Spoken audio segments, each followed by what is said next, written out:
बिहार का जीके चल रहा है, बीपीएससी का जितना भी प्रीवियस ईयर है उसी का है। तो शुरू करते हैं। चैप्टर 2 है बिहार की जलवायु और कोशिश करेंगे आज समाप्त करने की।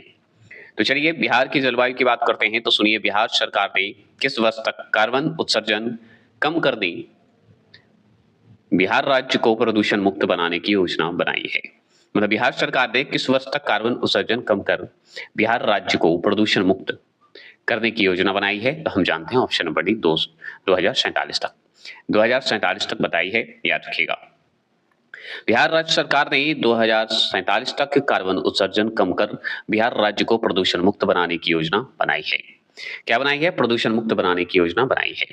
बिहार के जलवायु परिवर्तन और निम्न कार्बन विकास मार्ग पर जो है ड्राफ्ट रिपोर्ट 2070 तक जो है शुद्ध शून्य उपयोगिता प्राप्त करने के लिए भारत के लक्ष्य के बारे में बताया गया है। ठीक है, तो कार्बन विकास मार्ग पर ड्राफ्ट रिपोर्ट जो 2070 तक जो है पूरे भारत की बात कही गई है, याद रखिएगा। चलिए दूसरे प्रश्न की बात करेंगे। दूसरा प्रश्न है बिहार के किस कृषि जलवायु क्षेत्र में सबसे अधिक जले फिर से सुन लीजिए, बढ़िया से कर देते हैं। बिहार के किस कृषि जलवायु क्षेत्र में सबसे अधिक जिले हैं, बता दीजिए। तो हम बताएंगे उत्तर पश्चिम में सबसे अधिक जिले हैं। आपको उत्तर पश्चिम जाइएगा ना तो आपको मिलेगा, नॉर्थ वेस्ट जाइएगा तो मिल जाएगा। बिहार के अगर बात करें उत्तर पश्चिम कृषि जलवायु में अगर पूछा जाए सबसे अधिक, तो 13 जिले आते हैं। कितने आते हैं? 13 जिले आते हैं। अब तीसरा प्रश्न आपके सामने है कि कोपेन के जलवायु वर्गीकरण के अनुसार उत्तर बिहार की जलवायु किससे प्रदर्शित की जा सकती है? किससे प्रदर्शित होती है बता सकते हैं? मतलब इंडिकेशन कैसे देते हैं? तो CWG से देते हैं। CWG से। बिहार एक उपोष्ण कटिबंधीय राज्य है, याद रखिएगा। मानसूनी वायु का प्रभाव यहाँ की जलवायु पर पड़ता है। मानसूनी वायु का प्रभाव पड़ता है, याद रखिएगा बिहार में। कोपेन के जलवायु वर्गीकरण के अनुसार, कोपेन जो है उनके अनुसार जलवायु वर्गीकरण हुआ था, उसमें उत्तर बिहार की जलवायु को CWG के रूप में समझाया गया है। अब CWG क्या होता है बता सकते हैं? तो प्लीज कमेंट कीजिए। देखिए CWG है, AW है, CAW है, CVW है, ठीक है। तो हम बताएंगे बिहार में जो है हमारा मतलब देखा जाए कोपेन के अनुसार तो CWG है। CWG का मतलब होता है, आगे तो वार्मिंग टेम्परेचर बोलते हैं, C को अलग कर दीजिए, वार्मिंग टेम्परेचर। इसमें क्या है कि गर्म शीतोष्ण जलवायु जो कि सबसे ठंडे महीने का औसतन तापमान के हिसाब से बताया गया है कि 0 डिग्री से लेके सेल्सियस से लेकर 18 डिग्री सेल्सियस तक बीच में रहता है। और W अगर आ जाए, W तो आता है W ड्राई विंटर आता है, याद रखिएगा। ये शुष्क ऋतु में एगो जी के रूप में बांटा गया है। तो इस तरह के बांटा गया है जो कि गंगा मैदान के प्रकार के रूप में बांटा गया है। तो बिहार के ऐसे वर्गों में बांटा गया है जिसमें CWG के रूप में बताया गया है कोपेन के अनुसार। ठीक है, आप इसे ये बोल सकते हैं शुष्क सर्दी वाली मानसून जलवायु भी बोल सकते हैं, जो कि देखते हैं सर्दी भी आते रहती है, गर्म का भी बता सकते हैं। तो इस तरह से बांटा हुआ है मानसून, तो इसका टेंशन नहीं लेना है।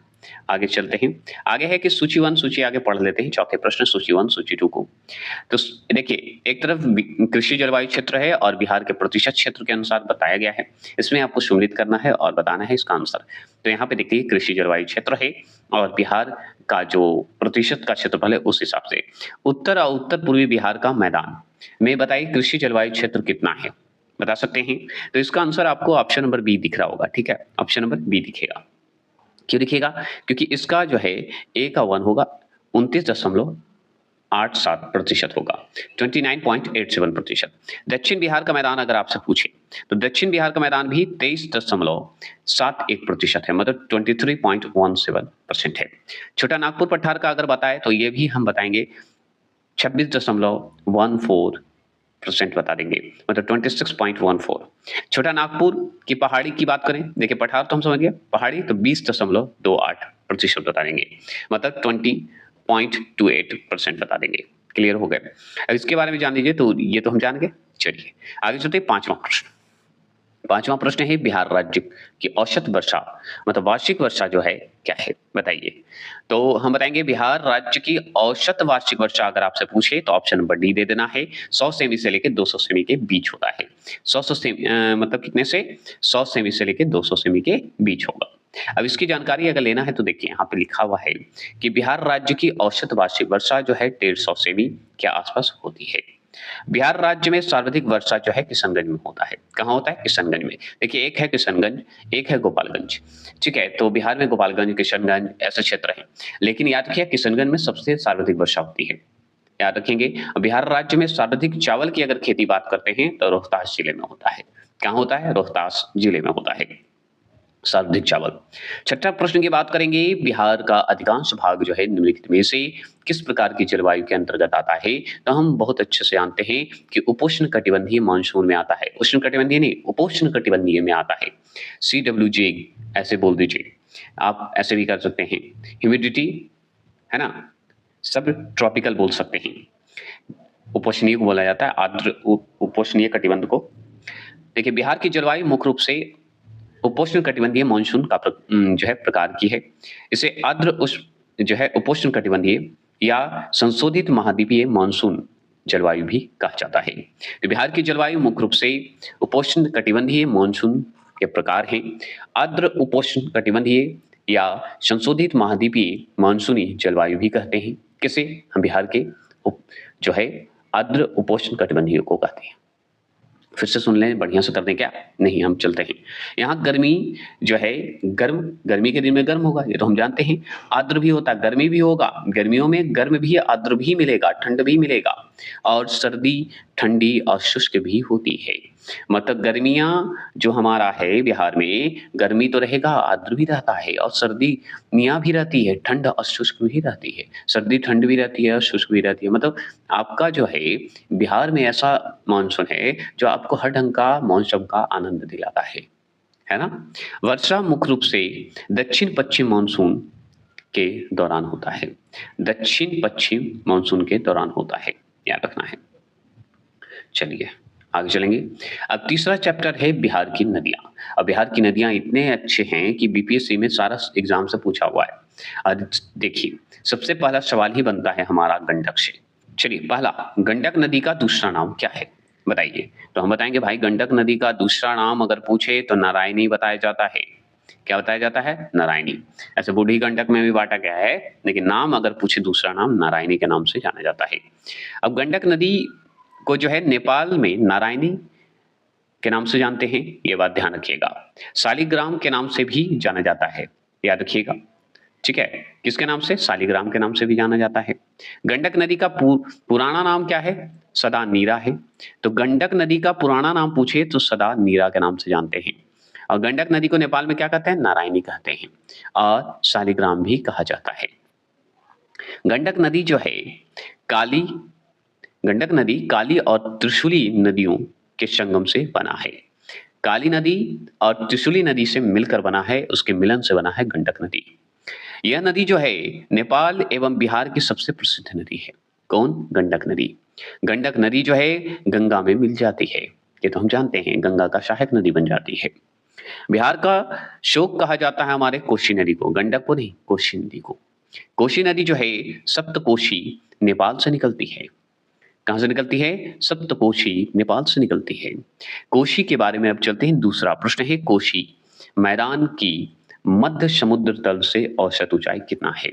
औसत ऊंचाई पूछा है समुद्र से, एवरेज हाइट कोशी के बारे में, कोशी मैदान के बारे में। तो हम बताएंगे 30 मीटर ही है, ज्यादा नहीं है, 30 मीटर। 30 मीटर बहुत होता है। कोशी मैदान की समुद्र तल से औसत ऊंचाई लगभग 30 मीटर है। कितना है? 30 मीटर है। कोशी नदी जो है सप्तकोशी नेपाल से निकलती है। कहां से निकलती है? कोशी नदी सप्तकोशी नेपाल से निकलती है, और बिहार राज्य के कटिहार के समीप गंगा में मिल जाती है। तो बिहार के समीप जाइएगा, कटिहार ना, वहां पे गंगा नदी में मिल जाएगा। कोशी का सहायक नदी जो है कमला, बागमती और महानंदा नदी भी है। ये सब कोशी की सहायक नदी है, इसलिए बाढ़ आ जाता है और जहां मन उधर मुड़ जाता है। कोशी नदी को बिहार का शोक कहा जाता है, ये तो हम जानते हैं। आगे चलते हैं। तीसरा प्रश्न आ गया आपके स्क्रीन पर कि 28 नवंबर 2022 को मुख्यमंत्री नीतीश कुमार द्वारा गंगा जल आपूर्ति कहिए या पूर्ति कहिए योजना का उद्घाटन किस स्थान पर किया गया था? तो बताइए, 2023 का एग्जाम में आया हुआ है। तो ये है बोधगया में किया गया था। कहाँ किया गया था? बोधगया में। समझ गए? इसके बारे में जानते हैं। 28 नवंबर 2022 को मुख्यमंत्री नीतीश कुमार द्वारा गंगा जल आपूर्ति योजना का उद्घाटन बिहार के बोधगया नामक स्थान पर किया गया था। इन्होंने 27 नवंबर को गंगा जल आपूर्ति योजना का उद्घाटन बिहार के राजगीर नामक स्थान पर किया गया था। तो आपूर्ति योजना का उद्घाटन बिहार के राजगीर नामक स्थान पर किया गया था। गंगा जल आपूर्ति योजना पहले चरण में राजगीर, गया और बोधगया को उपचार, भंडार और पाइप वितरण के लिए मानसून के मौसम के दौरान अतिरिक्त गंगा नदी के पानी को एकत्र करेगी। यही बात कही गई है। फिर से सुन लीजिए कि गंगा जल आपूर्ति योजना का पहला चरण जो हुआ था, पहले चरण में राजगीर को रखा गया, गया को रखा गया। अब गया कहिए या गया बोधगया कहिए, बोधगया, इसमें जो बोधगया हो, गया हो, राजगीर हो, उसमें उपचार किया गया है। बोधगया को उपचार, भंडार और पाइप वितरण के लिए मानसून के मौसम के दौरान इसे अतिरिक्त गंगा नदी के पानी को एकत्र करेंगे। मतलब मानसून के हिसाब से जो गंगा में पानी आती है उसको एकत्र करके हर जगह वितरण करेंगे। ये शुरू किया गया है और सबसे पहले राजगीर, बोधगया, गया कह दीजिए। ठीक है, चौथे प्रश्न की बात करेंगे। चौथे प्रश्न को ध्यान से सुनिए कि बिहार में बहने वाली पवित्र नदी फल्गु निम्नलिखित में से किन नदियों के संगम से बनी है? किन नदियों से बनी है? जहां पे विष्णु भगवान का चरण है, जिसे विष्णुपद के नाम से जानते हैं, वहां पे भी तो विष्णु नदी है। मतलब कौन है? विष्णुपद नदी है, जिसे हम फल्गु के नाम से जानते हैं, जिसे बाद में निरंजना नदी के नाम से भी जानते थे। बताइए, ऑप्शन नंबर सी, उपरोक्त में से एक से अधिक है। अब एक से अधिक है, इसके लिए जानना पड़ेगा कि कौन कौन है भाई। तो देखिए यहाँ पे लिखा हुआ है। तब बिहार में बहने वाली फल्गु नदी को निरंजना नदी के नाम से जाना जाता है, जहां पे बुद्ध भगवान ने तपस्या की थी। यह जो है मोहना और लीलाजन नदियों के संगम से बनती है। तो मोहना और लीलाजन नदियों के संगम से बनती है और बौद्ध और हिंदुओं के लिए यह एक पवित्र नदी मानी गई है। इस नदी के तट पर गौतम बुद्ध ने ज्ञान की प्राप्ति के लिए तपस्या की थी। क्या की थी? तपस्या की थी। एक मिनट रुक जाइए, इसमें थोड़ा सा यहाँ पे आंसर हम गलत दे दिए, क्योंकि आंसर इसका सी आंसर सही होगा, एक से अधिक नहीं होगा। मोहना और लीलाजन नदी होगा, ये गलत होगा। एक से अधिक कैसे होगा? मोहना और लीलाजन से ही मिलकर बना है, ये बात ध्यान रखिएगा। ठीक है, तो ऑप्शन नंबर सी इसका सही था। चलिए, पांचवा प्रश्न आपके स्क्रीन पर है। पांचवा प्रश्न है, बिहार का शोक किस नदी को कहा जाता है? तो बिहार का शोक किस नदी को कहते हैं? तो कोसी नदी को कहते हैं, ये आप जानते हैं। और इसके बारे में थोड़ी सी व्याख्या देता हूं, ज्यादा नहीं दूंगा। कि बिहार में अत्यधिक बाढ़ के कारण कोसी नदी को बिहार का शोक कहा जाता है। कोसी नदी नेपाल, तिब्बत एवं भारत से होकर गुजरती है। समझ गए? कोसी नदी नेपाल, तिब्बत और भारत से होकर गुजरती है। छठा प्रश्न है, बिहार में प्रभावित होने वाली निम्न नदियों में से उत्तर की ओर प्रवाहित होने वाली नदियां कौन सी है? तो बताएंगे, तो वो है ऑप्शन नंबर ई, उपरोक्त में से कोई नहीं या उपरोक्त में से अधिक। कैसे? तो सुन लीजिए। बागमती, कमला, कोशी, गंडक, बूढ़ी गंडक आदि नदियां दक्षिण की ओर प्रवाहित होती है और प्रवाहित होते हुए गंगा में मिल जाती है। तो बागमती भी गंगा में मिलती है, कमला भी मिलती है, कोशी नदी भी मिलती है, गंडक और बूढ़ी गंडक तो मिलेगी ही। और जो जितनी भी नदियां हैं दक्षिण की ओर प्रवाहित होती हैं, जितनी भी नदियां हैं दक्षिण की ओर प्रवाहित होती हैं। ठीक है, और सब जाके गंगा में मिलती है। ठीक है, और बिहार में उत्तर की ओर प्रवाहित होने वाली जो नदियां हैं वो कौन कौन है? तो सोन है, पुनपुन है, फल्गु है, धाधर है, धाधर भी बोलते हैं, धाधर या धाधर बोलते हैं, बदुआ, ये सब नदियां होती है। तो बिहार में प्रवाहित होने वाली निम्न नदियों में से उत्तर की ओर प्रवाहित होने वाली नदियां कौन कौन है? तो उत्तर की ओर प्रवाहित होने वाली नदियां तो आपको सोन देना चाहिए था ऑप्शन में, पुनपुन देना चाहिए था, फल्गु देना चाहिए था, बदुआ देना चाहिए था, धाधर देना चाहिए था। धाधर बोलते हैं। लेकिन यहाँ पे बागमती, कोशी, कमला, गंडक, ये सब जो बहता है, ये सब बहता है कहाँ? बता दीजिए। तो ये सब बहता है दक्षिण की ओर प्रवाहित होती है। तो उपरोक्त में से कोई नहीं होगा, एक से अधिक भी नहीं होगा, ऑप्शन में है ही नहीं। तो सातवां प्रश्न आपके स्क्रीन पर है। सातवां है कि बिहार के निम्न प्रशासनिक विभागीय जोड़ों में से किस जोड़े से जो है गंगा नदी बहती है? मतलब बिहार के निम्न प्रशासनिक विभागीय जोड़ों में से किस जोड़े से गंगा नदी प्रवाहित नहीं होती है या गंगा नदी नहीं बहती है? तो option number D, Koshi Magadh. Koshi Magadh, अब कैसे, सुन लीजिए। बिहार में गंगा नदी 12 जिलों से होकर गुजरती है। बिहार के 12 जिलों से होकर गंगा नदी गुजरती है। सबसे पहले बिहार में गंगा नदी बक्सर जिले में प्रवेश करती है, मतलब बक्सर जिले से प्रवेश करती है। उसके बाद वो भोजपुर, सारण जाती है, वैशाली जाती है, पटना आती है, फिर समस्तीपुर, बेगूसराय, लखीसराय, मुंगेर, खगड़िया तथा अंत में कटिहार जिले में बिहार राज्य को छोड़ती है। मतलब कटिहार जिले में जाकर वो गंगा नदी छोड़ देती है और झारखंड राज्य में प्रवेश करती है, और झारखंड राज्य में एक ही राज्य में प्रवेश करती है। मगध प्रशासनिक विभाग के अंतर्गत जो है औरंगाबाद, नवादा, जहानाबाद, अरवल जिले आते हैं, जबकि कोशी प्रशासनिक विभाग के अंतर्गत सुपौल, सहरसा और मधेपुरा जिले आते हैं। अंत अंत में अतः कहिए, इन दोनों के प्रशासनिक विभाग को, जो जितने भी प्रशासनिक विभाग हैं और संबंधित जिले हैं, से गंगा नदी नहीं बहती है। और सही बात है, अगर मान लीजिए औरंगाबाद, नवादा, जहानाबाद, अरवल इस समय कहाँ बहता है गंगा नदी, है कि नहीं? लेकिन याद रखिए, कोशी प्रशासनिक विभाग के अंतर्गत सुपौल, सहरसा, मधेपुरा जिला इस समय बहता ही नहीं है, गंगा नदी जाती ही नहीं है, ये बात हो गई। तो ये आपका क्लियर है। तो कोशी मगध के क्षेत्र में नहीं बहती है। दरभंगा, मुंगेर, तिरहुत, सारण और पूर्णिया, भागलपुर इस समय तो बहेगा ही। चलिए आगे चलते हैं, 8वें प्रश्न की बात करते हैं। 8वां प्रश्न है, निम्न में से किस स्थान पर कोशी नदी जो है गंगा नदी से मिलती है? कोशी नदी जो है गंगा नदी से मिलती है, तो वो मिलती है कुर्शैला। कहाँ मिलती है? कुर्शैला। अब कुर्शैला की बात करते हैं तो सुन लीजिए। कोशी नदी जो है सप्तकोशी नेपाल से निकलती है और कटिहार जिले के समीप कुर्शैला में जो है गंगा नदी से मिल जाती है।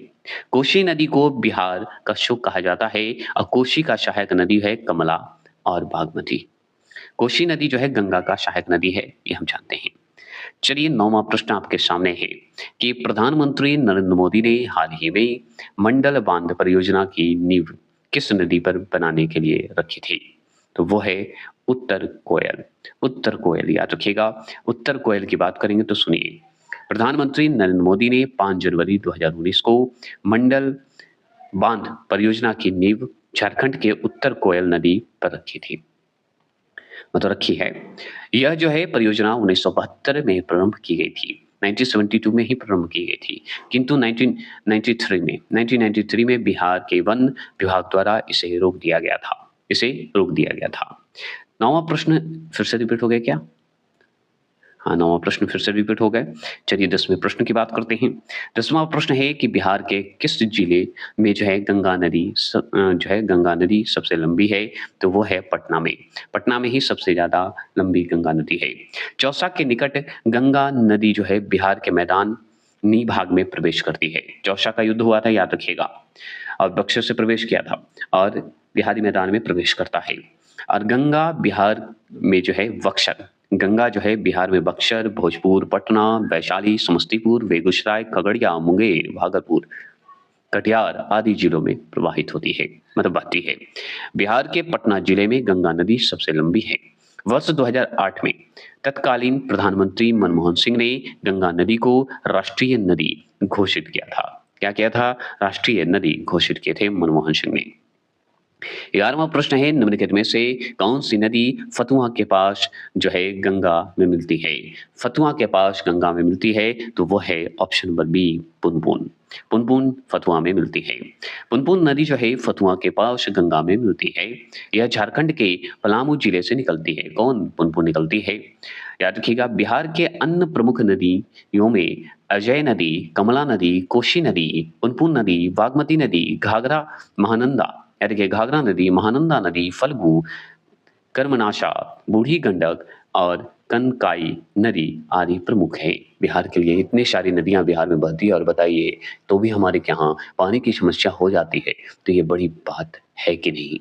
समझ गए? चलिए आगे बात करते हैं और 12वां प्रश्न की बात करते हैं। आज के कलयुग में पानी अगर बंद हो रहा है तो समझिए विनाश का समय आ रहा है। 12वां प्रश्न है, उत्तर बिहार किसके लिए प्रसिद्ध है?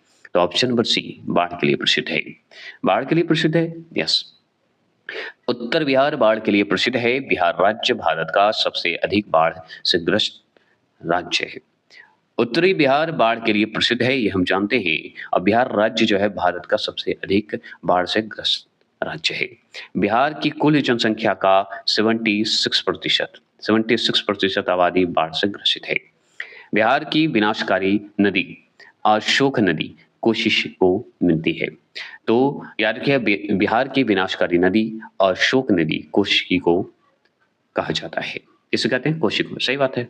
शोक कहिए या विनाशकारी कहिए, एक ही कोशी नदी को कहते हैं। इसका जल स्तर जो है नेपाल में भारी वर्षा के कारण क्या होता है? बढ़ जाता है, इसलिए बाढ़ आने की संभावना हो जाती है। 13वां प्रश्न की बात करेंगे, निम्नलिखित में से कौन समूह की नदियां मतलब कौन समूह की नदियां बिहार और उत्तर प्रदेश के बीच की सीमा रेखा बनाती है?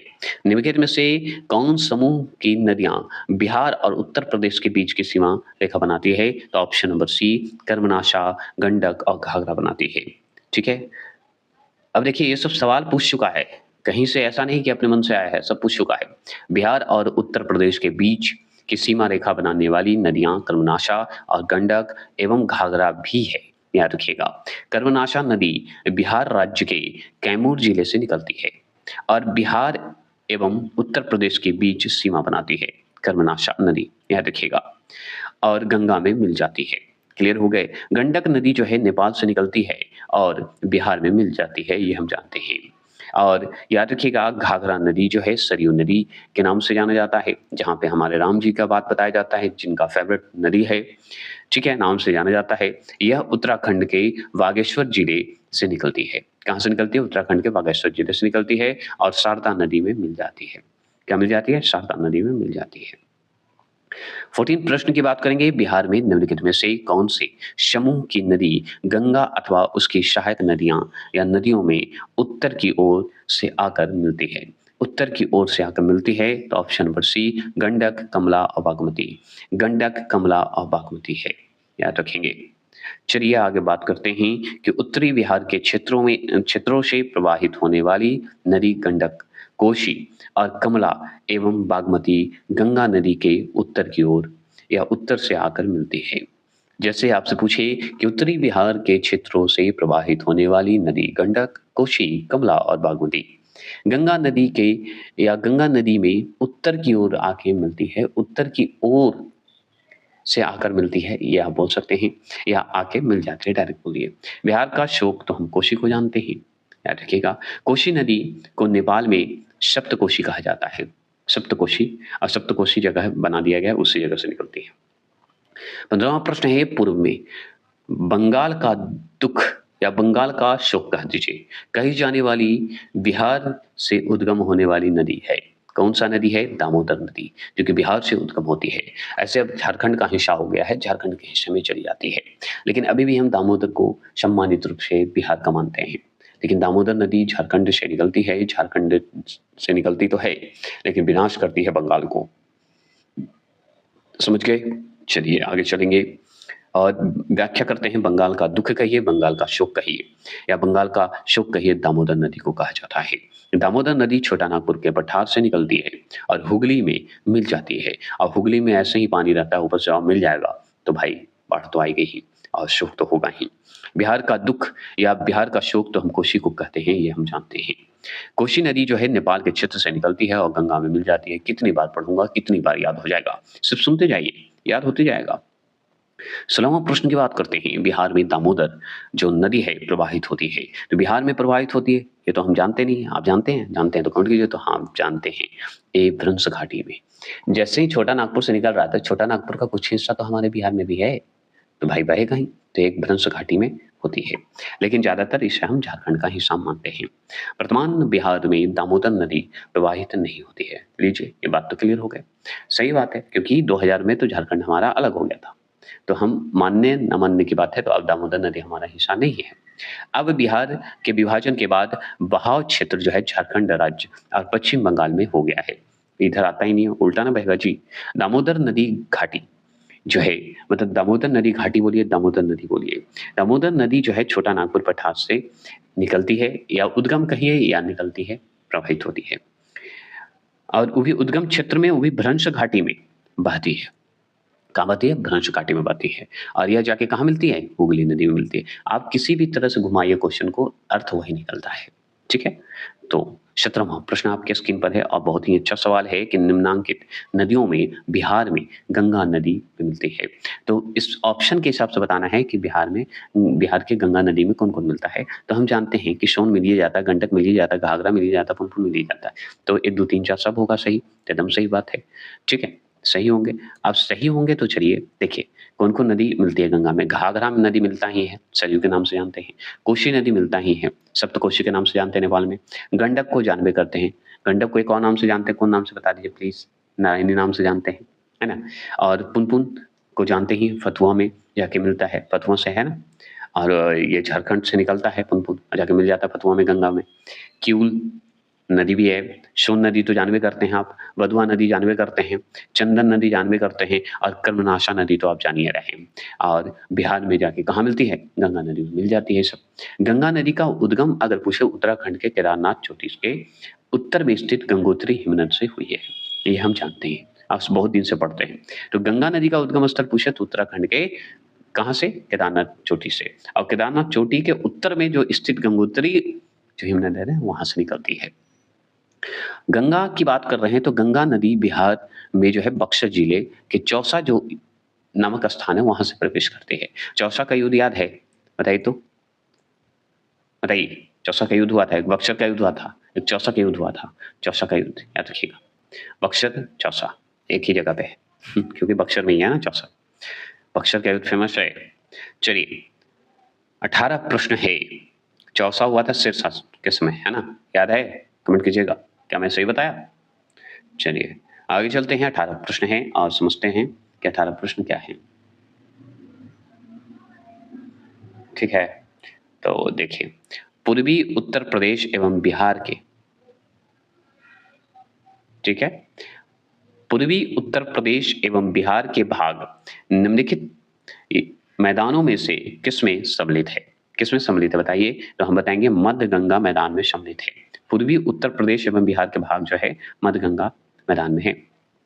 व्याख्या करते हैं तो मध्य गंगा मैदान में भारत के समानतः उत्तर प्रदेश, बिहार और झारखंड राज्य सम्मिलित होते हैं मध्य गंगा के मैदान में। मध्य गंगा मैदान के उत्तरी सीमा हिमालय की तलहटी और दक्षिणी सीमा प्रायद्वीपीय भाग से घिरी हुई है। याद रखना है, दक्षिणी सीमा अगर पूछे, मध्य गंगा का भाग जो है उत्तरी सीमा हिमालय की तलछटी से घिरा हुआ है, लेकिन जो हमारा दक्षिणी सीमा है, मतलब आपसे देखिए मध्य गंगा मैदान तो हम जान गए, लेकिन उत्तरी सीमा जो है हिमालय के तलछटी से घिरा हुआ है। और दक्षिणी सीमा अगर पूछे तो प्रायद्वीपीय भाग से घिरा हुआ है, दोनों तरफ से घिरा हुआ है, दोनों अच्छी जगह पे है। चलिए 19वां प्रश्न आपके सवाल का जवाब कि गंगा नदी की जो है दियारा एक जगह है, याद रखिए दियारा नामक एक भूमि कहिए, भूमि का नामकरण निम्नलिखित में से किससे संबंधित है? गंगा नदी की दियारा एक भूमि है गंगा नदी के पास, उस नामक जो है नामकरण हुआ है, उसमें से बताइए किससे संबंधित है? तो वो है ऑप्शन नंबर डी, दायरा। दायरा भूमि का नामकरण हुआ था दियारा। तो दियारा कहिए, दियारा क्या है? एक स्थानीय शब्दावली है जो भोजपुरी में बोला जाता है, मगही में बोला जाता है, मैथिली भाषी क्षेत्र में नदी के बाढ़ या बाढ़ वाले मैदान में स्थित एक स्थल रूपी जो टापू टाइप का होता है ना, जो जगह बचा हुआ था, के इस्तेमाल जो होते हैं उसी को कहा गया है दियारा, जो कि भोजपुर मगही मैथिली भाषा में बोला जाता है। और इसका मूल रूप होता है दायरा। दायरा शब्द से संबंधित है। दायरा शब्द मतलब एक दायरे में बना हुआ है, इससे एरिया मेरा भाई अपना है, इसमें है। चलिए 20वां प्रश्न की बात करते हैं। देखिए बिहार की नदियों से इतना सवाल पूछ चुका है विपीएससी में कि आपको पढ़ना जरूरी है, और भी नए नए सवाल पूछ रहे हैं। 2022 का सवाल है, देख रहे हैं, सोन और गंगा नदी का संगम बिहार के किस जिले में स्थित है? कौन नहीं जानता, आप भी जानते हैं, option number B Patna. Option number B Patna, है ना? और अथवा में सवाल पूछ दिया है, देखिए बिहार में दोनों में से कौन सा आंसर आता है वो लगा लीजिए। बिहार में गंगा नदी में मिलने वाली सोन नदी का उद्गम स्थल कौन सा है? तो हम बताएंगे भाई अमरकंटक पठार, समझते हैं? मतलब गंगा नदी में मिलने वाली जो सोन नदी है, सोन नदी का उद्गम स्थल कहाँ है? अमरकंटक, मध्य प्रदेश। आप अच्छे से जानते हैं और बोलते हैं कि नहीं जानते हैं। आपसे बड़ा ज्ञानी कोई है ही नहीं इस दुनिया में, याद रखिएगा। सोन नदी जो है मैकाल पर्वत की सर्वोच्च चोटी अमरकंटक से निकलती है। जो सोन नदी जो है मैकाल पर्वत की सर्वोच्च चोटी है अमरकंटक से निकलती है। यह पटना के समीप गंगा में मिल जाती है।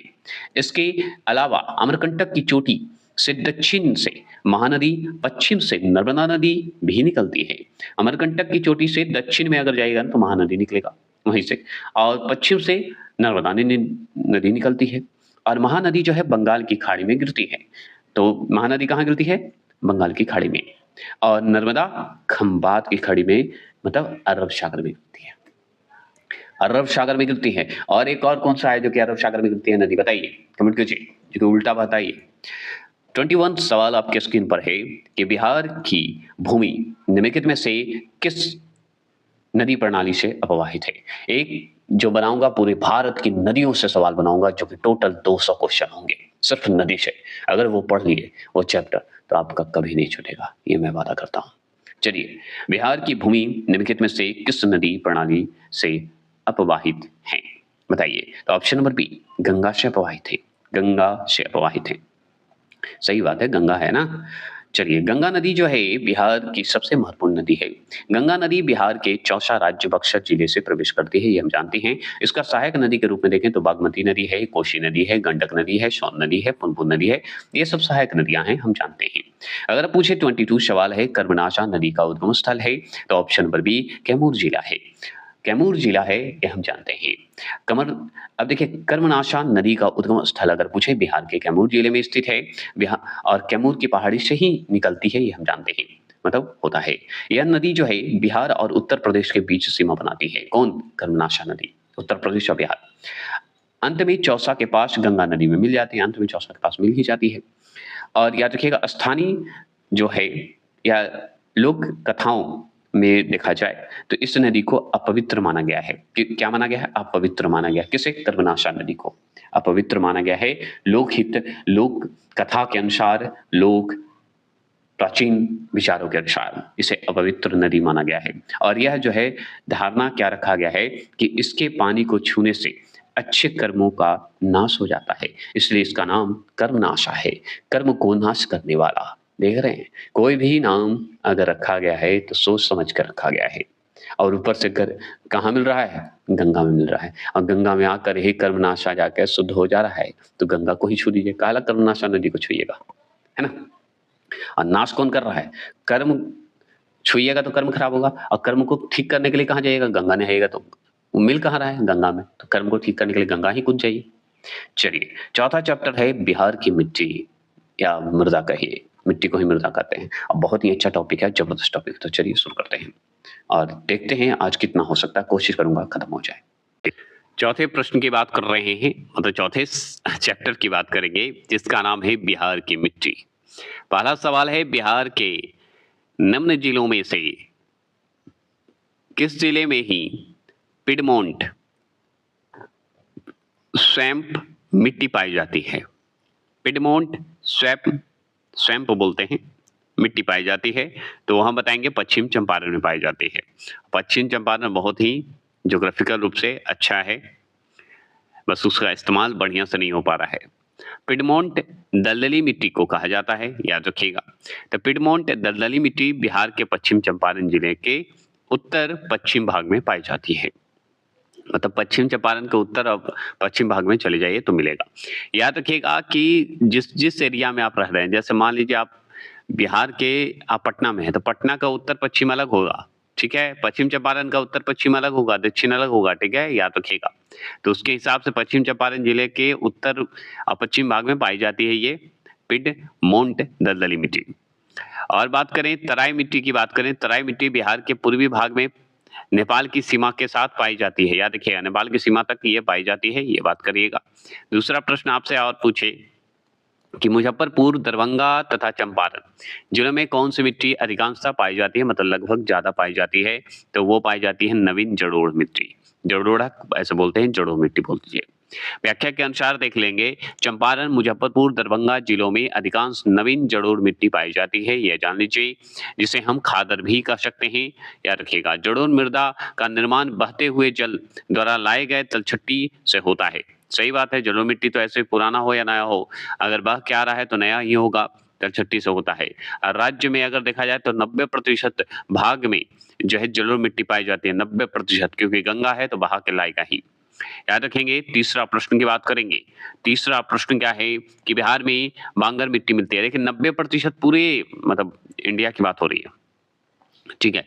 बिहार में बांगर मिट्टी मिलती है। बांगर को ही पुरानी मिट्टी भी कहा जाता है। पुरानी जो है जड़ों मिट्टी कहते हैं। तो इसे option number B Purnia, Saharsa, Darbhanga, Muzaffarpur क्षेत्र में ये पाया जाता है बांगर मिट्टी।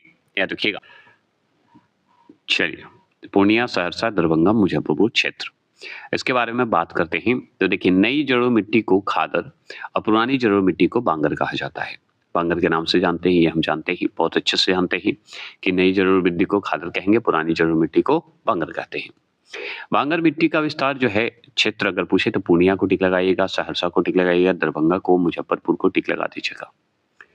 इस मृदा को हम जो है बल सुंदरी मृदा भी कहते हैं। किसे? बांगर मिट्टी कहिए या जड़ों मिट्टी को हम बल सुंदरी मिट्टी कहते हैं, मृदा कहते हैं। चौथा प्रश्न की बात करेंगे। चौथे प्रश्न देखिएगा ध्यान से कि बिहार में बल सुंदरी, ताल और केरल एवं बलथर पद जो है निम्नलिखित में से किसके लिए प्रयुक्त होता है? तो देखिए आगे बल सुंदरी तो हम जानते हैं मिट्टी के लिए होता है, तो मिट्टी ही टिक लगाइएगा। ताल भी मिट्टी को ही कहा जाता है, केरल भी कहा जाता है, बलथर उसे भी। तो बिहार में बल सुंदरी हो, ताल हो, केरल हो, बलथर हो, ये सब मिट्टी जो है आपको मिट्टी की को ही कहा जाता है। अब चलिए हम चलते हैं बिहार की कृषि एवं पशुपालन से संबंधित जो सवाल है 5वां चैप्टर। इससे जो सवाल आ चुके हैं बीपीएससी में हम उसको क्लियर करेंगे और देखते हुए चलेंगे, है ना। पहला प्रश्न है बिहार में कृषि आधारित उद्योगों में जो है किस खाद्य उद्योग का प्रभुत्व है, बता दीजिए। तो ऑप्शन नंबर ए अनाज आधारित उद्योग है, अनाज आधारित उद्योग बताया जाता है। दूसरा प्रश्न आपके अगर पूछे बिहार में कृषि कुंभ मेला 2019 कहाँ आयोजित हुआ था, बता दीजिए। तो option number A, option number B Motihari में हुआ था। याद रखिए कृषि कुंभ मेला 2019। अगर मान लीजिए पूछते तीसरा प्रश्न आपसे पूछे कि 17-18 में बिहार राज्य में कृषि की कार्यरत जनसंख्या का प्रतिशत क्या है, तो हम बता देंगे ऑप्शन नंबर बता देंगे ई आंसर होगा, उपरोक्त में से कोई भी नहीं होगा। याद रखिएगा मतलब कोई नहीं का मतलब कि इसमें नहीं होगा, एक से अधिक नहीं, कोई नहीं होगा, क्योंकि बिहार एक कृषि प्रधान राज्य है जहाँ की बड़ी जनसंख्या अपनी आजीविका पर ही निर्भर रहते हैं, मतलब आजीविका के लिए मतलब कृषि पर ही निर्भर रहते हैं और आजीविका मतलब खाना पीना के लिए जीवित रहते हैं। याद रखिए 2017-18 के अनुसार अगर देखा जाए 77% जनसंख्या जो है जीविका के लिए इस क्षेत्र पर निर्भर रहते हैं। 77% अभी भी बिहार में जीवित रहते हैं। चौथे प्रश्न की बात करेंगे कि बिहार में कृषि भूमि की जोतों का औसतन आकार दूसरे राज्यों की तुलना में है, तो कितना है, तो न्यूनतम से द्वितीय है। याद रखिए न्यूनतम से लेकर द्वितीय है। याद रखिए दूसरे राज्यों की तुलना में एकदम समझिए द्वितीय स्थान पे, दूसरे स्थान पे। पांचवा प्रश्न आपके स्क्रीन पर है, वर्तमान में बिहार में संपत्ति का मुख्य स्रोत क्या है, तो हम जानते हैं कृषि ही है, ये भी जानते हैं। और देखिए छठे प्रश्न की बात करेंगे। छठा प्रश्न क्या है कि बिहार के क्षेत्र के कुल बुआई की गई भूमि का प्रतिशत कितना होता है, बता दीजिए। तो 80% होता है, 80% होता है। याद रखिएगा ये सब बीपीएससी में पूछ चुका है। तो बिहार राज्य के कुल क्षेत्रफल का 76% भाग लगभग कृषि की जाती है, याद रखेंगे। और सातवां प्रश्न आपका है कि बिहार की कुल श्रम शक्ति में कृषि श्रमिकों का अनुपात है, तो कितना है, ऑप्शन नंबर बी 48.18% है, 48.18% है। अगर मान लीजिए व्याख्या करें तो बिहार राज्य के कुल श्रम शक्ति में कृषि श्रमिकों का अनुपात जो है 48.18% है, लेकिन अब यह प्रतिशत जो है 42.2% हो गया है। अब जो है 42.2% हो गया, पहले ज्यादा था। ठीक है, उत्तरी बिहार से अधिक मतलब अत्यधिक कृषि श्रमिकों का पलायन होता है। उत्तरी बिहार से सबसे ज्यादा होता है क्योंकि उधर तड़मड़ा आते जाते रहते हैं, पानी उनी आते रहते हैं। इसका कारण उत्तरी बिहार में बाढ़ की समस्या है, इसलिए बेचारे पलायन करते हैं, दूसरी जगह जाके कमाते हैं। और आठवां प्रश्न है बिहार में कृषि के अंतर्गत क्षेत्र, बिहार में कृषि के अंतर्गत जो क्षेत्र है option number B 85 lakh hectare है, 85 लाख हेक्टेयर है। प्रश्नकाल के समय बिहार में कृषि क्षेत्र जो है 85 लाख हेक्टेयर बताया गया है, 85 लाख हेक्टेयर बताया गया है। बिहार के कुल भूमि क्षेत्र का लगभग 60% हिस्से में कृषि की जाती है। भूमि उपयोग जो सांख्यिकी है, जो कि 2020 और 21 के अनुसार बताया गया है कि कुल जो है 93.6 मतलब 93.6 लाख हेक्टेयर भूमि क्षेत्र है, लाख हेक्टेयर है। राज्य क्षेत्र अगर पूछेगा तो 93.6 बताइएगा 20-21 के अनुसार। और राज्य में फसल संघनता की बात करें तो 144% है। और बिहार राज्य की मुख्य फसल जो है चावल, गेहूं और मक्का है। क्या है, चावल, गेहूं और मक्का है। और 2021 और 22 के अनुसार अगर देखा जाए तो फसल का संघनता 145% हो गया है। कितना हो गया? 145%। अगर मान लीजिए पूछे 9वां प्रश्न, आजादी के बाद बिहार के संचित क्षेत्र बढ़ा है लगभग कितना बता दीजिए, तो हम बताएंगे 4 गुना बढ़ा है। 4 गुना बढ़ा है, तो चलिए इसके बारे में जानते हैं कि आजादी के बाद बिहार में संचित क्षेत्र लगभग 4 गुना बढ़ा है। ये हम जानते हैं। भारत की कृषि भूमि का जो है 38.7% मतलब 38.7% शुद्ध संचित क्षेत्र है, शुद्ध रूप से है, याद रखिएगा। इसका जो है 57.0% जो है नल मतलब कुआं और नलकूपों द्वारा होता है। 32% आपको नहर द्वारा सिंचाई की जाती है और 6% तालाब द्वारा की जाती है और 5% आपको अन्य संसाधनों द्वारा फिल्टर, जनरेटर जैसे बिजली, ये सबसे बता सकते हैं।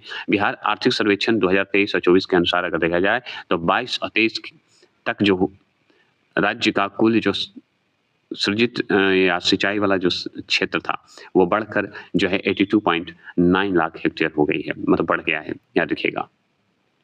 10वां प्रश्न की बात करेंगे, बिहार में कृषि योग्य भूमि का कितना प्रतिशत भाग संचित है, याद रखिएगा। ये पूछा हुआ 1996 में सवाल पूछा था उस समय, तो हम बताएंगे 30 से 40% बता देना है। प्रीवियस ईयर क्वेश्चन है, ये सब देखना है। अब उसका डिटेल की बात करते हैं प्रश्नकाल में। अगर प्रश्नकाल के अनुसार देखें, बिहार में कृषि योग्य भूमि की बात करें तो 30 से 40% संचित था, लेकिन वर्तमान में अब बढ़कर 50% हो गया है। ठीक है, 50% से अधिक ही बताना है, याद रखना है। बिहार में जब वर्तमान कृषि योग्य भूमि का प्रतिशत पूछा जाता है तो 62.5 है, याद रखिएगा। लगभग याद रखिएगा 3.521 मिलियन हेक्टेयर शुद्ध क्षेत्र बिहार में पाया जाता है, मतलब आपको अभी भी 3.5 to 1 मिलियन हेक्टेयर शुद्ध क्षेत्र पाया जाता है। बिहार राज्य का कुल क्षेत्रफल, अगर पूछे बिहार राज्य का कुल क्षेत्रफल कितना है तो हम बताएंगे 94,163 बता देंगे वर्ग किलोमीटर में है, मतलब कि 94,163 वर्ग किलोमीटर है। अगर मान लीजिए आपसे पूछे 11वां प्रश्न है, बिहार में कृषि का स्वरूप क्या है, तो कृषि का स्वरूप अगर आपसे पूछे तो हमको बताना है सिर्फ केवल 1 है, मतलब जीवनदायी है, जीवनदायी माना जाता है। बिहार में गंगा के उत्तरी मैदान में कृषि की संघनता अधिक है। इस क्षेत्र में लगभग 65 से 80% भूभाग पर कृषि की जाती है। इस क्षेत्र में अवस्थित गंडक एवं कोसी के मैदानी भागों में जो है वर्षा के 4 प्रकार की फसलें उपजाई जाती है, 4 प्रकार की फसलें उपजाई जाती है। 19 और 20 में बिहार का कुल खाद्यान्न उत्पादन जो है 163.8 लाख टन है, जो कि बढ़ के जो है 2022 से 23 में 97.36 लाख हेक्टेयर हो गया है। हर खेत तक सिंचाई का पानी जो है आपको 7 निश्चय 2 के तहत राज्य सरकार का लक्ष्य है, मतलब 7 निश्चय चला था बिहार सरकार द्वारा, जो कि हर खेत तक सिंचाई जा सके इसके लिए। तो 2 भी आ चुका है, पहला तो आ ही गया था, 2 भी आ गया है। अगर मान लीजिए आपसे पूछेगा कि ये 2 है, 7 निश्चय 2 के तहत अनुमान बताया गया है। याद रखेंगे बिहार में जूट का सर्वाधिक उत्पादन कहाँ होता है बता दीजिए, तो ये है पूर्णिया में होता है, ये बीपीएससी में पूछा हुआ प्रश्न है। और बिहार में जूट की सर्वाधिक उत्पादन पूर्णिया जिले में होता है, याद रखेंगे। बिहार राज्य भारत में, अगर बिहार राज्य तो हम जानते ही हैं भारत में जूट उत्पादन में दूसरा स्थान रखता है, पहला तो हमारा पश्चिम बंगाल लगता है। भारत का जूट उत्पादन में प्रथम स्थान पश्चिम बंगाल का है। बिहार का पूर्णिया और कटिहार जिले में जूट उत्पादन सबसे अधिक होती है। तो पूर्णिया अगर ऑप्शन ना रहे तो कटिहार टिक लगा दिया, नहीं तो दोनों टिक लगाइएगा। अगर 13वां प्रश्न आपसे पूछेगा बिहार में मछली उत्पादन करने वाला अग्रणीय जिला कौन सा है बता दीजिए, तो हम बताएंगे मधुबनी और दरभंगा बता देंगे। मधुबनी और दरभंगा है हमारा, याद रखिएगा। बिहार में मछली उत्पादन की अगर बात कर रहे हैं, उत्पादन करने वाले अग्रणीय जिला मधुबनी और दरभंगा है, याद रखेंगे। बिहार आर्थिक सर्वेक्षण जो 2223 के अनुसार है, तो बिहार में मछली का कुल उत्पादन जो है 7.62 लाख टन है। बिहार सरकार ने मत्स्य विकास योजना के तहत जो है मछली पालन को बढ़ावा देने के लिए कई कदम उठाए गए हैं, याद रखिएगा। 14 प्रश्न की बात करेंगे। 14 प्रश्न आ चुके हैं। 14 प्रश्न है, उत्पादन क्षेत्र की दृष्टि से बिहार में शीर्ष श्रेणी की दालें कौन सी है, तो हम बताएंगे उपरोक्त में से कोई नहीं है। अब उपरोक्त में से कोई नहीं क्यों? क्योंकि चलिए जानते हैं, बिहार में उत्पादन की दृष्टि से प्रमुख दाल जो है मसूर और मूंग है, याद रखिएगा। मसूर और मूंग ज्यादा होता है बिहार में, याद रखेंगे। बिहार के पटना, औरंगाबाद, नालंदा जिले में दाल उत्पादन अग्रणीय है, पटना, औरंगाबाद और नालंदा में। और याद रखिए बिहार में जो है रबी और खरीफ दोनों मौसमों में दलहन की खेती होती है, रबी में भी और खरीफ फसल के मौसम में भी होता है। अब रबी कौन होता है और दलहन कौन होता है? रबी में कौन आएगा, गेहूं आएगा कि चावल आएगा, बताइए। मतलब 15वां प्रश्न है, बिहार में गन्ना उत्पादन में अग्रणीय जिला कौन है? गन्ना के मामले में तो हम बताएंगे पश्चिम चंपारण है। गन्ना के उत्पादन में। अगर मान लीजिए पूछे बिहार में गन्ना उत्पादन में अग्रणी जिला पश्चिम चंपारण है। बिहार के कुल गन्ना उत्पादन का आधे से अधिक हिस्सा अकेले इसी जिले में से आता है। इसके अलावा गोपालगंज, पूर्वी चंपारण और मुजफ्फरपुर भी इसके प्रमुख गन्ना उत्पादक जिले हैं। समझ गए। अगर मान लीजिए 16वां प्रश्न आपसे पूछेगा कि बिहार में मखाना का सर्वाधिक उत्पादन किस जिले में होता है, तो हम बताएंगे दरभंगा में होता है मखाना। बिहार में मखाना का सर्वाधिक उत्पादन दरभंगा जिले में होता है, जो कि विश्व के कुल मखाना उत्पादन का कितना है, 80 से 90% बिहार से आता है। 80 से 90%। मखाना का जीआई टैग मिला था, याद रखिएगा जीआई टैग भी प्राप्त है, जिसे मिथिला मखाना के नाम से जानते हैं। मिथिला मखाना के नाम से हम जानते हैं, याद रखिएगा। अगर मान लीजिए छठा हम चलेंगे चैप्टर आ गए बिहार की सिंचाई और व्यवस्था के नहर की बात करेंगे कि भी खत्म करेंगे।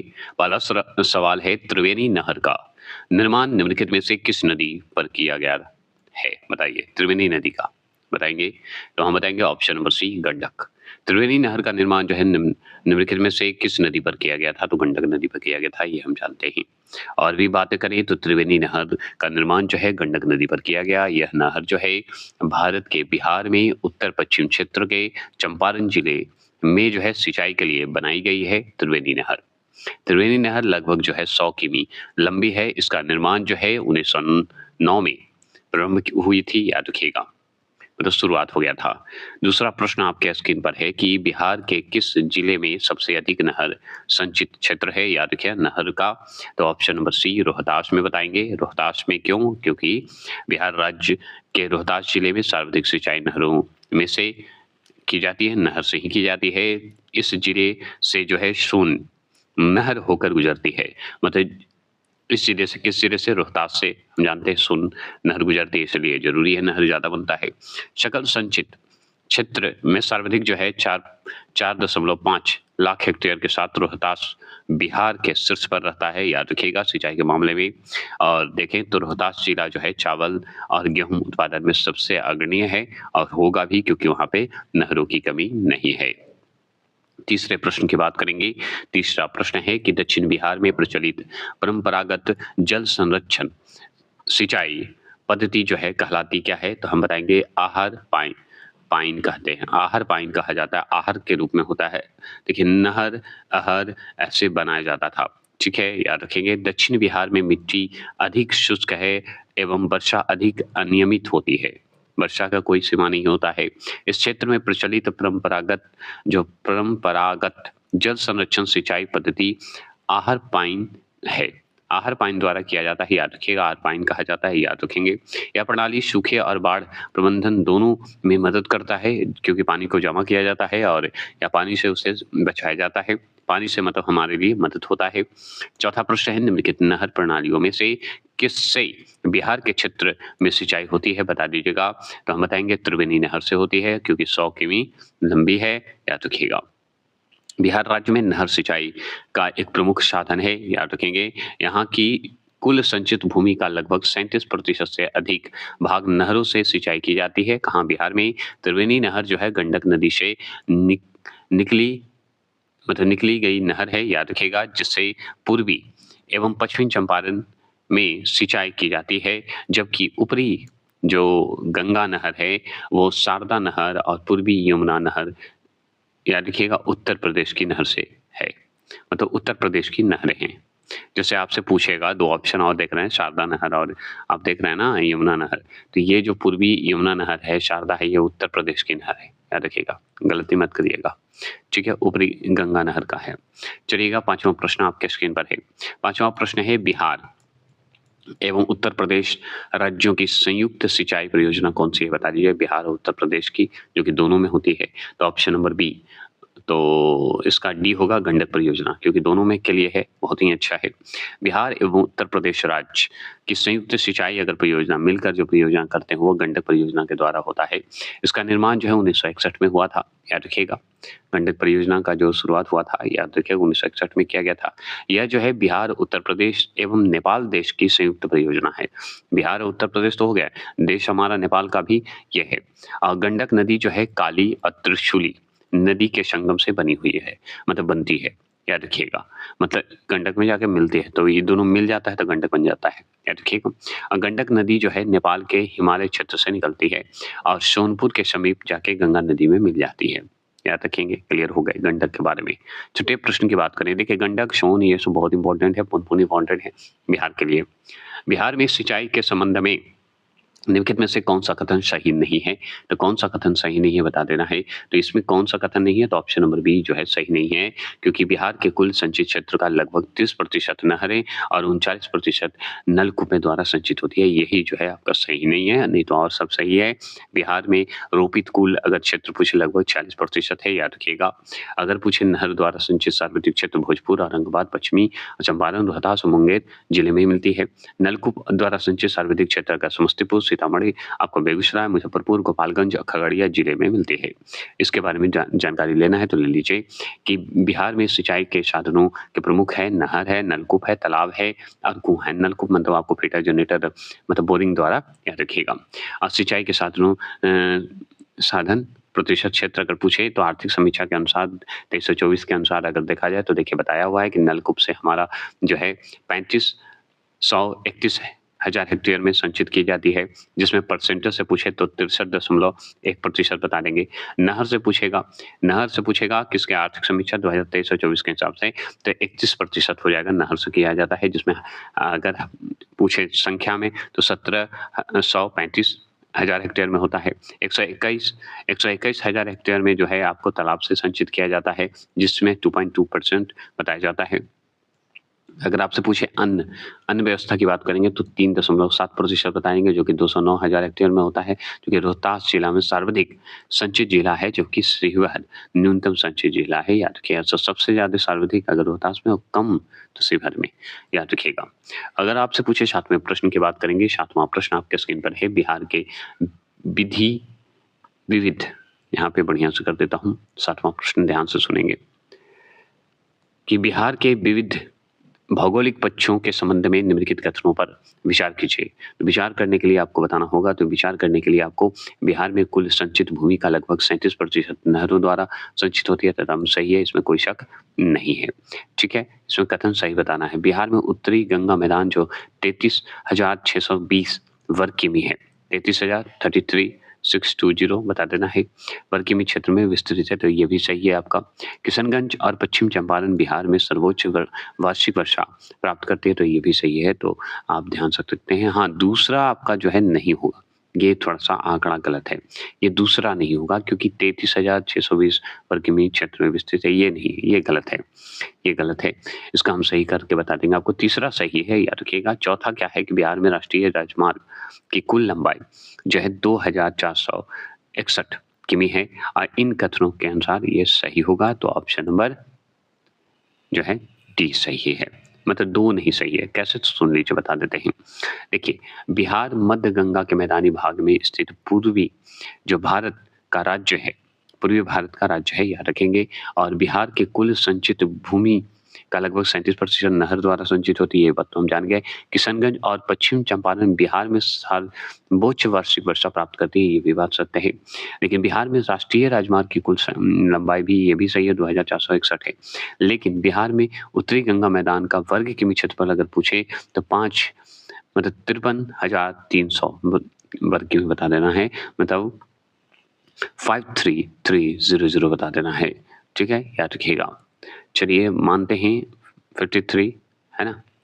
अगर मान लीजिए 8वां प्रश्न है, सारण सिंचाई नहर निकलती है, सारण सिंचाई नहर निकलती है, तो हम बताएंगे गंडक से निकलती है।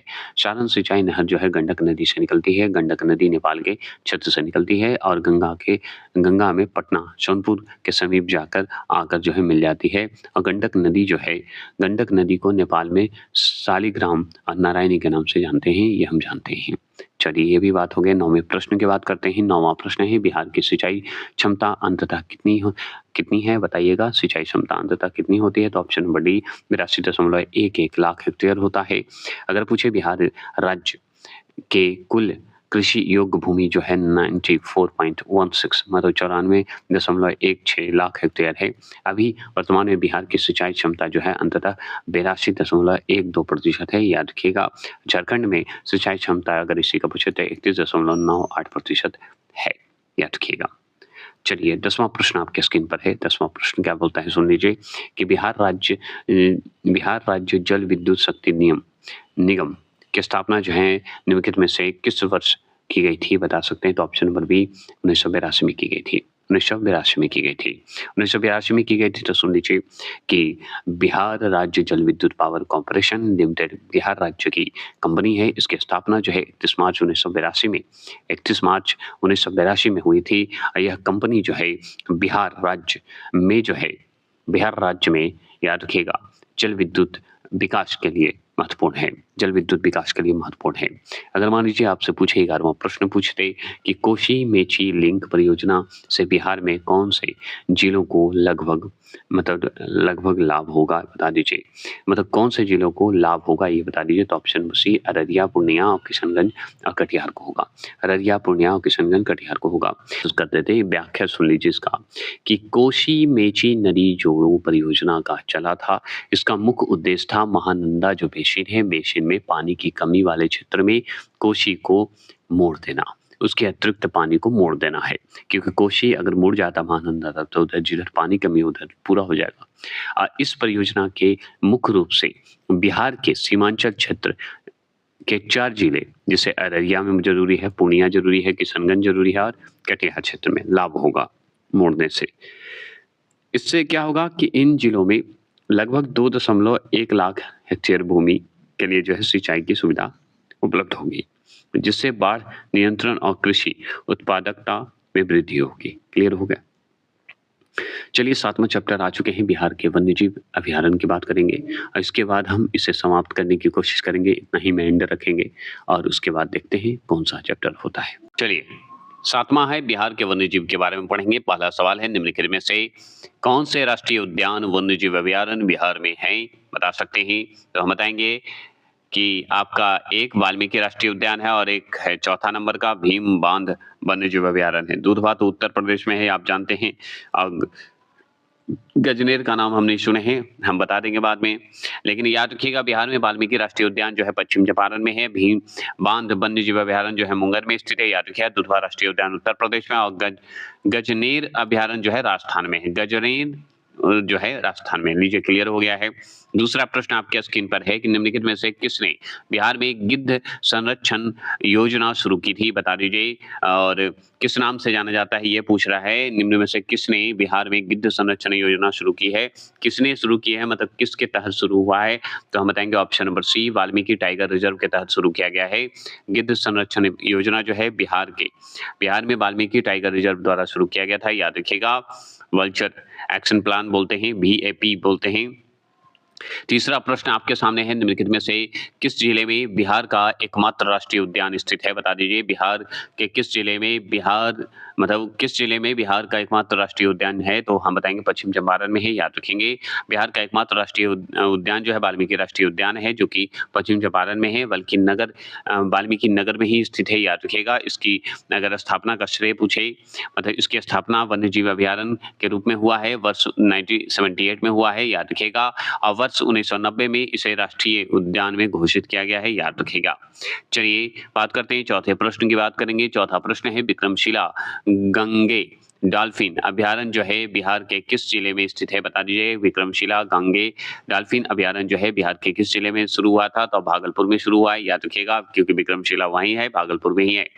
याद रखिएगा। ठीक है, चलिए आगे चलेंगे। हम छठे प्रश्न की बात करते हैं। छठा प्रश्न क्या है आपके स्क्रीन पर है कि निम्नलिखित में से कौन सा स्थान बिहार में वन्यजीव के लिए प्रसिद्ध है बता दीजिए। तो हम बताएंगे बोधगया है। याद रखिएगा। ठीक है, ऑप्शन के हिसाब से बोधगया विकल्प के अनुसार अगर बोधगया देखा जाए तो गौतम बुद्ध अभयारण्य जो है वन्यजीव अभयारण्य के लिए प्रसिद्ध है। पटना में संजय गांधी जैविक उद्यान है। याद रखिएगा जो कि चिड़ियाघर के नाम से जानते हैं। वाल्मीकि राष्ट्रीय उद्यान जो है पश्चिम चंपारण में जो कि बाघ संरक्षण के लिए जाना जाता है। 7वां प्रश्न की बात करते हैं। ये सब प्रीवियस ईयर में पूछा हुआ है, अभी तो टाइगर रखा गया, राजगीर में भी बना है, ये आप जानते हैं। बिहार का कौन सा शहर जो है वन्यजीव सेंचुरी ऑफ राष्ट्रीय पार्क के लिए प्रसिद्ध हो गया है बता दीजिए। तो ये है पश्चिमी चंपारण जो कि वाल्मीकि राष्ट्रीय उद्यान के नाम से जानते हैं, वाल्मीकि नगर है। ये भी अच्छे से जानते हैं। आगे चलेंगे, फास्ट चलेंगे, हम स्पीड में खत्म करेंगे। वाल्मीकि वन्यजीव अभयारण्य एक एवं राष्ट्रीय उद्यान बिहार के पश्चिमी चंपारण जिले में स्थित है। इसके अतिरिक्त बिहार में जो है गया में जाइएगा तो गौतम बुद्ध वन्यजीव अभयारण्य है, जो कि मुंगेर में अगर जाइएगा तो भीम बांध वन्यजीव अभयारण्य मिलेगा आपको। और राजगीर में जाइएगा तो नालंदा में पंत वन्यजीव अभयारण्य के नाम से जाना जाता है। राजगीर, नालंदा, याद रखिएगा, पंत वन्यजीव अभयारण्य मिला है, जो कि प्रसिद्ध है अभी वर्तमान में। 8वां प्रश्न है, हाल ही में बिहार में किस स्थान पर उत्तर भारत का पहला वर्ड रिंगिंग स्टेशन खोला गया है? वर्ड रिंगिंग स्टेशन खोला गया है, तो यह भागलपुर में खोला गया है। अब भागलपुर में खोला गया है तो चलिए बता देते हैं कि डॉल्फिन वाला भी भागलपुर में ही खुला है, जो कि हम जानते हैं। तो बिहार में भागलपुर में उत्तर भारत का प्रथम वर्ड रिंगिंग स्टेशन खोला गया है। यह देश का चौथा ऐसा स्टेशन है जहां पक्षियों का प्रवास और उनके व्यवहार का अध्ययन किया जाता है। समझ गए? चलिए 9वां प्रश्न आपके स्क्रीन पर है। 9वां प्रश्न है, हाल ही में उद्घाटन किया गया है कि राष्ट्रीय डॉल्फिन अनुसंधान केंद्र बिहार के किस शहर में स्थित है? तो हम ये भी जानते हैं, पटना में खोला गया है, जो कि बहुत ही फेमस है। ये 2024 का सवाल है।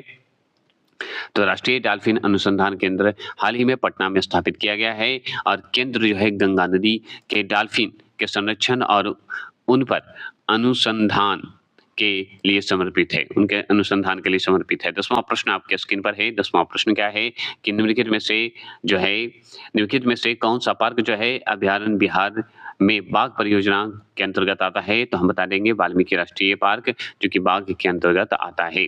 वाल्मीकि राष्ट्रीय उद्यान जो है बिहार का एकमात्र बाघ जो है अभयारण्य या टाइगर रिजर्व है। यह परियोजना पश्चिम चंपारण जिले में भारत नेपाल सीमा पर स्थित है। यहाँ बाघों के अलावा तेंदुआ, कई अन्य दुर्लभ प्रजातियां पाई जाती है। 8वां चैप्टर हम चलेंगे। 8वां चैप्टर है बिहार में उद्योग और सौर संसाधन की बात करेंगे। तो ये सवाल आपको हम दे देते हैं, इससे हम ही एंड करेंगे, लेकिन इससे पहले हम पढ़ते चलेंगे। तो देख लीजिए यहाँ पे कि यहाँ पे लिखा हुआ है जुते हुए या खेत जो होते हैं, या विवरण की बात करेंगे उद्योग में, जो मतलब फैशन सहायक सामग्री की बात करेंगे। तो बात करते हैं बेरिट की बात कर रहे हैं, तो यहाँ पे थोड़ा सा देख लीजिए। बेरिट की बात करते हैं तो यहाँ पे थोड़ा सा ऊपर कर देता हूँ। देखिए, तो बेरिट की बात करते हैं तो बेरिट में क्या होगा, तो ये आपका जो है यहाँ पे गलती हो गया है, 1 2 3 होने से, तो नीचे 1 हो गया है, तो 1 होगा, एक प्रकार की टोपी होगा। स्टीलेटोज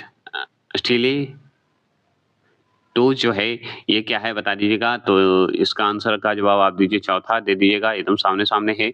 एवियट्स जो है आपका हो जाएगा 2, याद रखिएगा।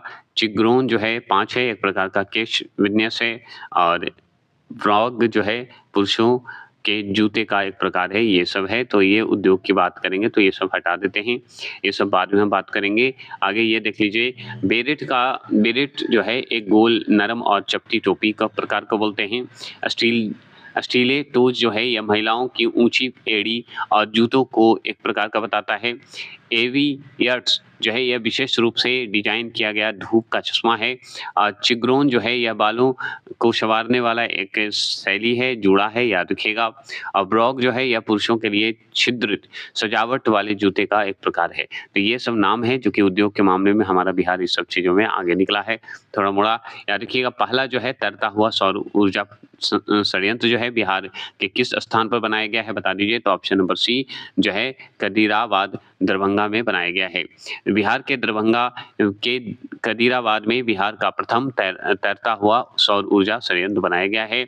इसकी क्षमता जो है 2 MW है। इसकी देखरेख बिहार अक्षय ऊर्जा विकास एजेंसी कर रही है, याद रखना है।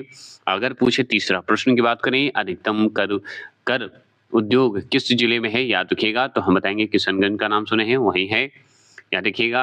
कर उद्योग बिहार का एक जिला जो है किशनगंज अपने विविध उद्योगों के लिए प्रसिद्ध है। यहाँ पर प्लाईवुड, चाय प्रसंस्करण संयंत्र है, मुर्गी पालन है, झोपड़ी रेशम है, जूट है, पशुपालन आदि अनेक आर्थिक गतिविधियां यहाँ पे होते रहती है। विद्वान है। चौथे प्रश्न अगर आपकी बात करेंगे तो उद्योग और स्थान के निम्न जोड़ों में से कौन सा जोड़ा सही है बता दीजिए। तो ये ऑप्शन नंबर डी जो है सही है, भागलपुर में है। रेल डिब्बे और अभियांत्रिक भागलपुर में बनाया जाता है, याद रखिएगा। तो भागलपुर शहर जो है सिल्क और कॉटन टेक्सटाइल के उत्पादन के लिए प्रसिद्ध है, ना कि आप याद रखिए रेल डिब्बे अभियांत्रिक के लिए है। याद रखेंगे तो शेष सभी विकल्प का मिलान सही है, लेकिन आपका यहाँ पे सवाल जो है क्या था, यहाँ पे देख लीजिए सही नहीं है। तो सही नहीं है मतलब कि डी सही नहीं है, लेकिन और सब सही है। कि ऑयल रिफाइनरी बरौनी है ये हम जानते हैं, लेकिन इसमें भी नहीं है। लेकिन हाँ याद रखिएगा यहाँ पे जो है सिल्क आपको मिलेगा, भागलपुर में कॉटन टेक्सटाइल मिलेगा, ये सब सही है याद रखिएगा। लेकिन शेष सभी विकल्प आपको सही मिलेंगे, लेकिन ये भागलपुर में नहीं है, याद रखिएगा। ठीक है, याद रखेंगे। भागलपुर में कुछ यहाँ सीमेंट जो है आपको बंजारी में मिलेगा, फर्टिलाइजर भौर राही में मिलेगा, ये सब मिलेगा। बरौनी में तो आप जानबे करते हैं। 5वां प्रश्न की बात करते हैं। 5वां प्रश्न क्या है कि बिहार में बरौनी रिफाइनरी किसके सहयोग से बनाया गया है, बता सकते हैं। तो सोवियत रूस के सहायता से बनाया गया था। तो बरौनी तेल रिफाइनरी की स्थापना जो है 1964 में जो है सोवियत संघ मतलब रूस के सहयोग से की गई है। बरौनी जो है भारत के बिहार राज्य में बेगूसराय जिले में स्थित है। उसके कस्बे में है और ये गंगा नदी के तट पर स्थित आपको दिखता है। चलिए छठे प्रश्न की बात करते हैं। छठा प्रश्न क्या है, तो नेपाल की प्रथम बहुराष्ट्रीय पेट्रोल पाइप लाइन बिहार में कहां से प्रारंभ होती है, बता दीजिए। तो हम बताएंगे मोतिहारी से होती है, ये बात जरूर ध्यान रखना है। अगर पूछे नेपाल के प्रथम बहुराष्ट्रीय पेट्रोल पाइप लाइन बिहार में मोतिहारी जिले से प्रारंभ होकर नेपाल के अमलेखगंज तक जाती है। इसकी शुरुआत जो है 10 सितंबर 2019 को नेपाल के प्रधानमंत्री के.पी. शर्मा ओली एवं भारत के प्रधानमंत्री नरेंद्र मोदी द्वारा किया गया था, याद रखेंगे। चलिए 7वां प्रश्न की बात करते हैं। 7वां प्रश्न है वर्ष 2019 में बिहार राज्य में बिजली क्षमता की उपलब्धता क्या थी, बता सकते हैं। तो हम बताएंगे 4767 मेगावाट है, मतलब 4767 मेगावाट है। अगर हम बात करेंगे कि 2018-19 में बिहार में बिजली की उपलब्धता क्षमता जो है 4767 मेगावाट थी। सर्वेक्षण के मुताबिक अगर बात करें 2023 और 24 तक बिहार में बिजली की कुल उपलब्धता क्षमता जो है 13,029 मेगावाट की उम्मीद जताई गई है, याद रखिएगा 2024 के तहत। और अब तो आ गए 26। 8वां प्रश्न है बिहार में किस प्रकार के उद्योग की प्रत्याशा एवं संभावनाएं हैं, बताइए। उद्योग की प्रत्याशा और संभावनाएं हैं, मतलब किस प्रकार के उद्योग का संभावना है हमारे बिहार में। तो हम बताएंगे कृषि आधारित उद्योग की बहुत ही अच्छा विकास हो सकता है अगर ध्यान दिया जाए तो। बिहार एक कृषि प्रधान राज्य है और राज्य का लगभग 89% जो है जनसंख्या गांवों में निवास करती है। ग्रामीण क्षेत्रों में कई तरह के उद्योग लगाए जा सकते हैं, जैसे मशरूम उद्योग लगाए जा सकते हैं, मधुमक्खी पालन लगा सकते हैं, मछली पालन, पेट्रोल, पोल्ट्री फार्म खोल सकते हैं, जैविक गुड़ उद्योग खोल सकते हैं, आलू एवं सब्जी आधारित उद्योग, डेयरी उद्योग, लकड़ी, फर्नीचर, फल फूल उद्योग की बात कर सकते हैं। ये सब करने से बहुत ही फायदा है। फूल की खेती करिए, ज़्यादा बढ़िया है, क्योंकि आजकल की भक्ति जागी है तो मंदिरों में बिकेगा। अगर बात करते हैं प्राथमिक कृषि उत्पादों का प्रसंस्करण कर रहा या प्रसंस्करण कर उनका मूल्य वर्धन किया जा सकता है, मतलब ऐसे करके बेच के हम कमा सकते हैं, खा सकते हैं और अच्छे से विकसित कर सकते हैं। बाढ़ सुपर थर्मा पावर स्टेशन जो है किस राज्य में स्थित है, बता दीजिए। तो हम बताएंगे बिहार में स्थित है, याद रखेंगे BSTPS होगा। मतलब कि अगर मान लीजिए बाढ़ सुपर थर्मा पावर स्टेशन जिसे NTPC बाढ़ बिहार राज्य में पटना जिले में स्थित है। इस षड्यंत्र की आधारशिला जो है, मतलब यह षड्यंत्र नहीं, संयंत्र की आधारशिला जो है 6 मार्च 1999 को रखी गई थी और BHEL द्वारा निर्मित 1320 मेगावाट का प्रचलन चालू हुआ था, जबकि रूस फर्म टेक्नोप्रोम एक्सपोर्ट द्वारा, याद रखिएगा यहाँ पे बढ़िया से कर देते हैं, जबकि रूसी द्वारा फर्म टेक्नोप्रोम एक्सपोर्ट द्वारा 1980 में मेगावाट का निर्माण किया गया था। 1980 मेगावाट का निर्माण किया गया था। NTPC एक महारत्न कंपनी है जिसकी स्थापना 1975 में हुई थी। इसका मुख्यालय जो है दिल्ली में आपको मिलेगी, किसका, NTPC का। 10वां प्रश्न और अंतिम प्रश्न है कि निम्नलिखित स्थानों में कौन जो है भारत, मतलब निम्नलिखित में स्थानों में भारत बैगन और इंजीनियरिंग लिमिटेड जो है, मतलब कंपनी लिमिटेड स्थित है। तो हम बताएंगे मोकामा में है, और मोकामा तो आप चला गया झारखंड में, पहले था बिहार में। तो देखिए ये कारखाना मोकामा तो आपको कहाँ मिलेगा, बताइएगा, कमेंट कीजिए। तो कारखाना उद्योग की बात करें, मोकामा में कौन सा कारखाना है? तो भारत बैगन इंजीनियरिंग कंपनी लिमिटेड है। मधेपुरा में कौन सा है? रेलवे विद्युत इंजन कारखाना है। और जमालपुर में जो है रेलवे इंजन मरम्मत रेलवे वर्कशॉप है। और हरनौत में है जो है रेल कोच कारखाना है, याद रखिएगा। यही सब है और ये आपका बिहार का एंडिंग कर दिया हूँ। बाद में चलेंगे तो हम बाद में पढ़ेंगे